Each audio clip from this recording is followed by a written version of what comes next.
Na kipu Josipa Broza Tita v Velenju so znova namestili tudi njegovo glavo. Že od dopoldneva so pripravljali zadnje podrobnosti za namestitev 125-kilogramske bronaste glave, ki jo je pred tednom dni s kipa odžagal domačin. Mnenja domačinov glede tega, ali kip sodi na njihov srednji trg ali ne, pa so še vedno deljena. Mojca Hanžič.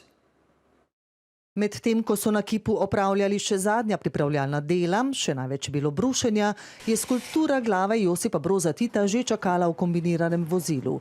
Popravilo je opravila umetniška livarna iz Ljubljane. Upravili smo ga, očistili smo ga, spod smo poravnali, pripravili smo ene take, kako bi rekel, ploščice, zato da ne bo bežal. Ne bom filozofiral, za nas je to rutina. Na trgu so bili ves čas dogajanja, poleg varnostnikov, tudi policisti in številni domačini. Mnenja ljudi o tem, ali kip še sodi v današnji čas in v to okolje, pa so deljena.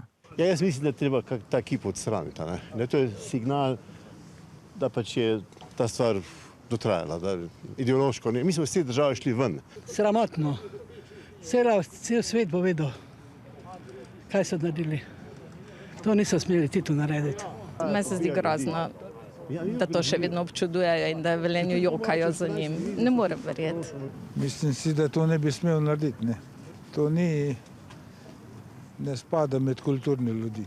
Po več urah priprav so 125 kilogramov težko bronasto glavo dvignili v zrak, jo namestili, nato pa privarili na največjo skulpturo Tita na svetu.